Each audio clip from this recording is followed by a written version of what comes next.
I just wanted to say a little bit more, in addition to what you heard on Friday about the decision taken by the government of Sudan to revoke the registrations of 13 international NGOs and 3 national NGOs from being able to work in northern Sudan. This is a decision which, as you've already heard, has very grave potential implications for our humanitarian work in northern Sudan, particularly in Darfur, and a decision which is likely to have a major impact on millions of people in Darfur in particular who are in need on a daily basis of life-saving humanitarian assistance. And that's why, as the UN system, we have opposed this decision so strongly, and we will continue to do so, and it's why we continue to ask the government of Sudan to reverse it as soon as possible. We have been in touch with the government of Sudan at many levels, and indeed with other key players at many levels over the weekend, to get this message across. And we will be continuing these efforts. As you just heard from Maria, the Secretary General has been pursuing his calls to leading stakeholders in this. And of course, one possibility is a discussion between him and the President of Sudan at the right moment. We've also been very concerned indeed about the way in which this decision has been implemented on the ground. Assets of international NGOs have been confiscated, including in some cases United Nations assets, I have to say. Things like vehicles and computers, vital data for assistance to beneficiaries, assistance items, food and non-food items. There's also been cases of intimidatory behaviour by some government of Sudan officials towards NGO staff in trying to implement this decision. And this is not in line with the agreements we have with the government of Sudan, or indeed with the normal tenets of behaviour in these kind of circumstances. We've taken up these issues very strongly with the government, and we hope this kind of behaviour will now stop, and that even if the decision itself is not reversed, which we certainly hope it will be, the huge necessary tasks which need to be done in an orderly manner to bring to an end these operations which the NGOs are engaged in can be done in an orderly manner, can be done safely, in particular for the individuals and the organisations concerned. Meanwhile, we're continuing to advise the NGOs to exercise their right to appeal against the decisions, as they're entitled to do under the various agreements that we have with the government.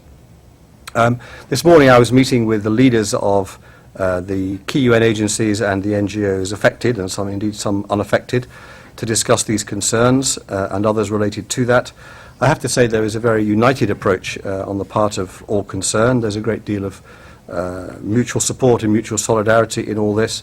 And of course, as the UN system, we are supporting those NGOs who've been affected as much as we possibly can in every practical way, as well as in public support. But we're also trying to support as much as we can those NGOs who remain and wish to continue to operate in a satisfactory fashion.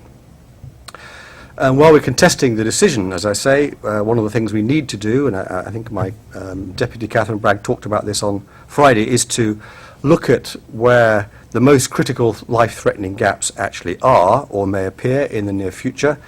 These are in particular in areas like water and sanitation, in health, in food, and to perhaps in a slightly longer term way, in the area of shelter. Now we may be able to do something to fill some of these gaps. There are some joint assessments which will be launched tomorrow, working with the government to find out in more detail exactly where these gaps may lie in terms of provision of water, as I say, provision of healthcare, where NGOs are ceasing their operations or are being asked to cease their operations. But I want to stress that even where we can do something to mitigate these gaps, to fill these holes, we simply are not in a position to replace the operations they've been conducting. We do not as the UN system, the NGOs do not as a system. The government does not have the capacity to replace all the activities that have been going on, certainly not in any kind of short or medium-term basis, which is why the challenge is so daunting if this decision by the government of Sudan is not reversed. As I say, we will look at areas where we can do something to mitigate the worst of the effects. We need to make sure, for example, in some of the major camps, that provision of clean water can be maintained. There are particular concerns, as you may have heard already, I think, about potential outbreaks or actual outbreaks of meningococcal meningitis in one or two of the camps, particularly in Kalma camp, which is a very, very large camp in South Darfur. And we need to make sure that that is addressed through large-scale vaccination in a normal way. As I say, that will require a major new effort because without the NGOs which are formally taking care of healthcare in this kind of area, the capacity simply doesn't exist on the ground at this very moment. We will need to try to find ways of replacing it without, as I say, putting at risk our continuing campaign to get the government to reverse this decision. There will also be, at a later stage, longer-term issues which will arise about the nature of the operating environment for humanitarian actors in Sudan, and not just the NGOs, but also the UN agencies.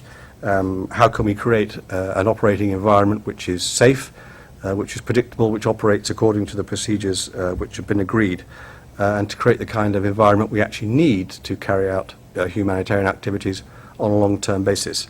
That may not be the question right now, but it's a question we are going to have to address in the days and weeks to come, because not only are we trying to deal with the issue of those NGOs whose registrations have been revoked, but also with the NGOs who remain and are legitimately asking themselves questions about how long they will be able to remain and how far they will be able to operate in a normal and safe manner.